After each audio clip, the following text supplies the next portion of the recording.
Hello, good people of YouTube. Mountbatten here. And today, the title is correct. Submarines are hitting their full release this upcoming patch, which will be tomorrow, October 5th, for the North American server around 5 a.m.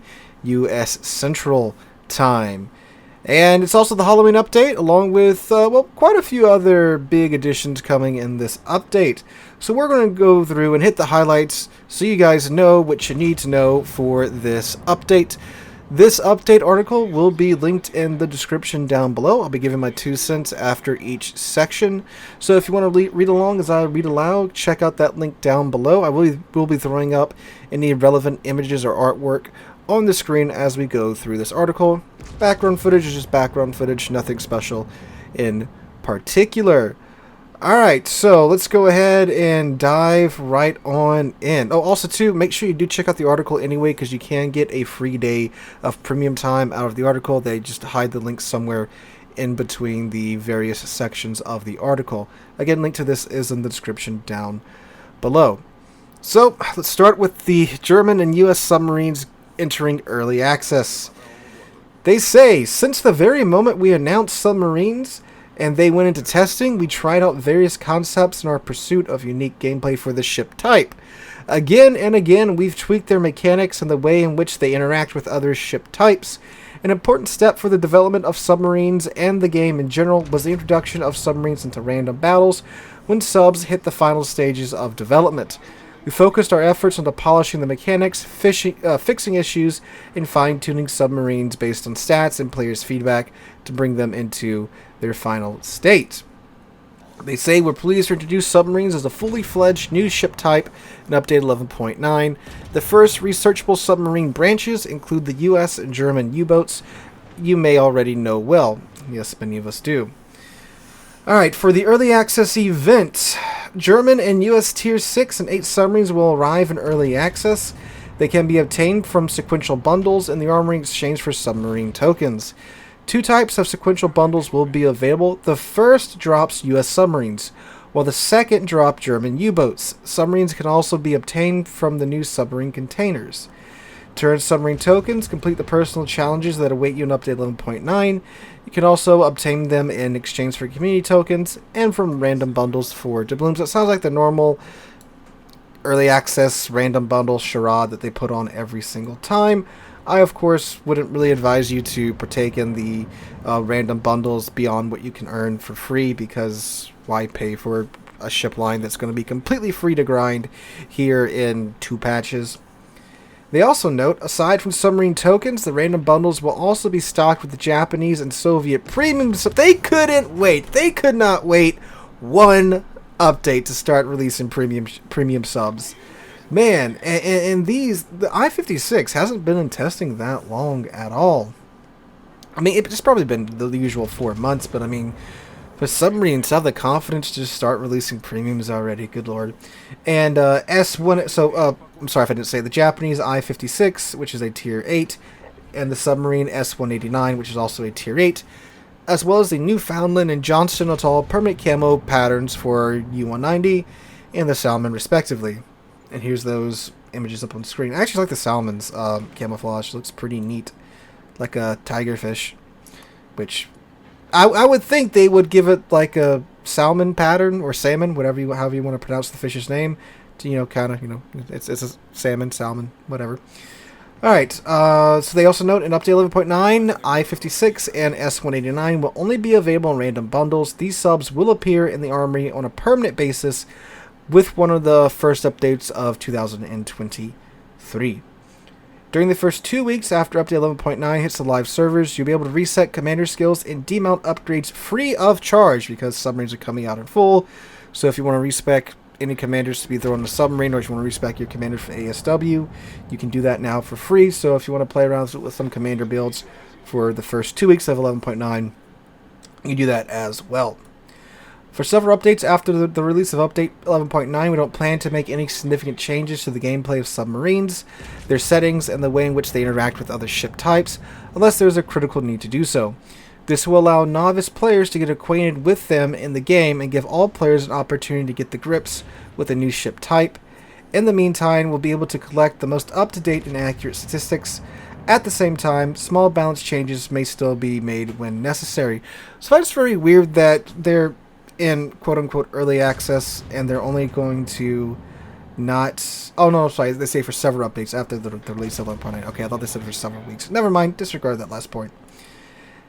And there is a... Okay, so if you have a large number of commanders and you want to reset all of them, they are going to release an article with the sub early access event, and you'll be able to reset your commanders there. So it'll be like the last couple of times we've had these big commander reset opportunities where you can go there and reset all your commander skills for free if you want to do that, which is a good thing. That way, you know, if you want to reset, well, let's say you have a bunch of commanders and you play around with the commander builds and you eventually get a build that you like. If you don't reset all the commanders and you want to apply that to, let's say, all your cruiser commanders, and the 2 weeks goes by, well, you're going to have to pay to reset those commanders. So I would encourage everyone to do that if you have a hankering for tweaking your submarine, not your submarine, your commander builds. Alright, they also note some technical updates. With the release of submarines in early access will entail a number of technical changes. For allied ships, we've returned the display of movement effects for sonar pings emitted by enemy submarines. This was previously disabled in Update 11.4. The effect was good at drawing the attention of both the targeted player and their allies to the attacking submarine.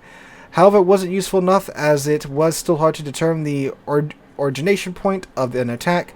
Combined with the ping launch effect that appears on the water surface right above the submarine, the sonar movement effect will now allow you to locate a submarine more accurately for an effective counterattack. Ping movement effects will not be visible for your allies.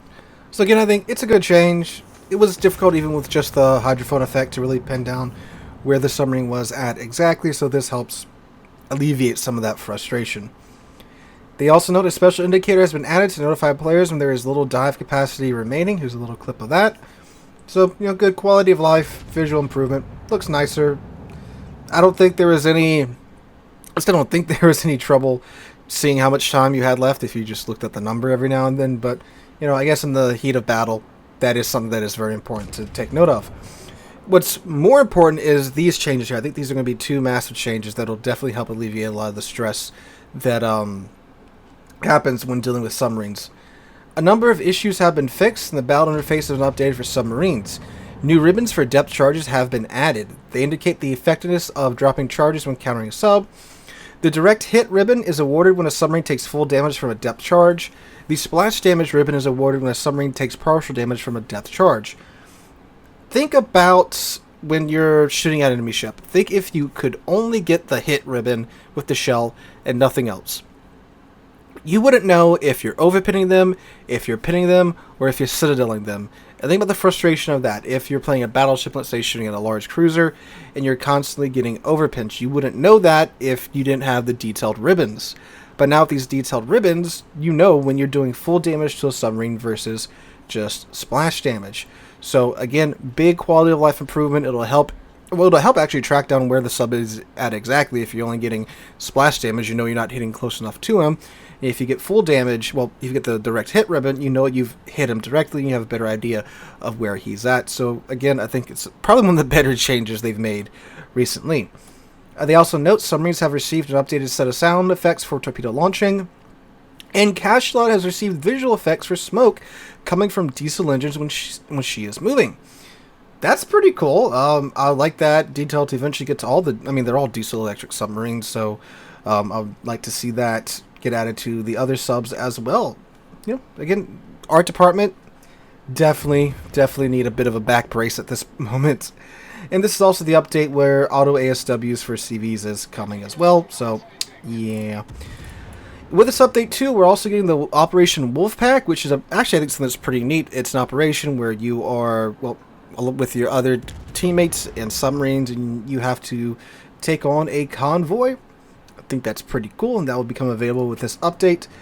Brief note too, the Halloween operations are back, Saving Transylvania, Sunray in the Darkness, and also Twilight Battle is back. This is kind of the battle, not kind of, it is the Battle Royale mode that debuted, I think, what was it, 2 years ago? Pretty fun mode. Glad to see that it's coming back as well.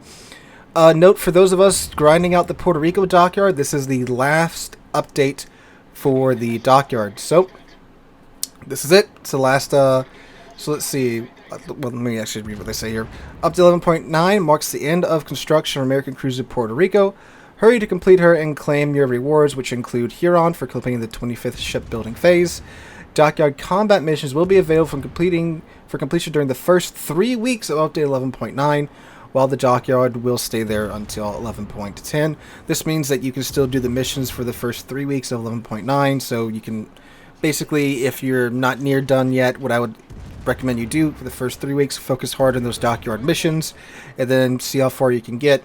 And then, well, if you want to purchase her, you have to buy the rest of the missions in order to do that. So just be aware of the end of the Puerto Rico dockyard. What's also interesting is that they are testing cross-server matchmaking. So they say, we're commencing large-scale testing of the cross-server matchmaking technology that enables players from different regions to fight together in one battle. Implementing complex technology comes with a number of difficulties and risks. For this reason, we initially planned to deploy it for a period of only 2 weeks in the matchmaker for new players, having combined all new players from the North America, EU, and Asian servers. The specific characteristics of the matchmaker for newcomers will allow us to quickly and efficiently test a new feature and resolve any potential technical issues. If the experiment is a success, we'll consider the possibility of implementing this technology into other tiers, modes, and battle types. So when they say new players, I'm assuming they mean like the tier 1 to 3 matchmaking, where you're in that protected matchmaking and you can't get double up tiered and you're mostly facing bots. That's what I assume they mean. If they just do it for new accounts coming on, I don't think there's that many new players coming into the game at once to test this on a large scale. So I think they mean like low tier battles. I think, at least. So the armory, we're getting the Vallejo. The Vallejo is coming out in the armory for 22,000 steel. This is like the long-range Worcester, essentially. I believe it's based on like a proto-Worcester design, but it has the improved shell ballistics to where you can run spotter and get your shells out to like 20-something kilometers. But instead of having a 30-second flight time with the Worcester shells, you have a much faster flight time with the Vallejo shell. So she's out for still 22,000 steel. I won't be picking her up, at least not right away. I am beelining for that Burgon once my Puerto Rico gets done being built. Several changes are coming to special commanders as well. We talked about this beforehand, but here's a screenshot of what's coming. Most notable, Kutuzov is getting a bit of a nerf. They are nerfing the runtime of his Will to Victory skill from 30 to 15 seconds, but buffing the amount of HP that's restored from 0.25 to 0.35. So I think it levels out to being a little nerf to Kutuzov, but you still get a shorter runtime of the increased enemy dispersion that's being fired at you. So sad panda for those of us that have Kutuzov for quite some time. Our glorious gimmick commander is being nerfed. Also, Patrie and Edgar, the super French battleship and the super British cruiser, will be released in this update. Patrie and Edgar can be acquired for, Patrie can be acquired for 57 million credits, and Edgar can be acquired for 47.5 million credits. Patrie, I don't know. I didn't get her in the Lighthouse auction. Well, I didn't even try to get her in the Lighthouse auction because, I mean, as good as the ship looks, they took away the special firing instructions, and then it's just a giant block covered with 32 millimeters of armor that's quite easily farmed down. I might pick her up. It's a big credit investment, but maybe. We'll see what can happen with her. But she's a 12-gun Super Republic, essentially, from what I've seen of her. Edgar, I think it's a Super Minotaur. Haven't really played her at all or looked at her too much either way. Alright guys, so that's what you need to know for update 11.9. Submarines are coming out in full force, which I'm sure many of you are not too pleased with that. And yeah, I mean, I think they still need more testing, personally. I think they're pretty close to being, not like directly balanced, but I think they're getting closer to a good point where you could maybe then look at releasing them fully. There's still a lot of issues with the interaction and just the super asymmetric gameplay style that you're getting here with submarines versus surface ships. But our Ouija overlords have declared they are ready, and they are here as of, well, tomorrow for the North America server. So guys, let me know what you think in the comments down below. Hope you guys enjoyed this video. If you did, make sure to drop a like and subscribe to the channel. We're on our way to 40,000 subs, and I can't thank you guys enough for that. We'll be doing a giveaway once we hit that goal, so make sure you stick around for that. Hope you guys have a wonderful week. Hope to catch you guys in the next one.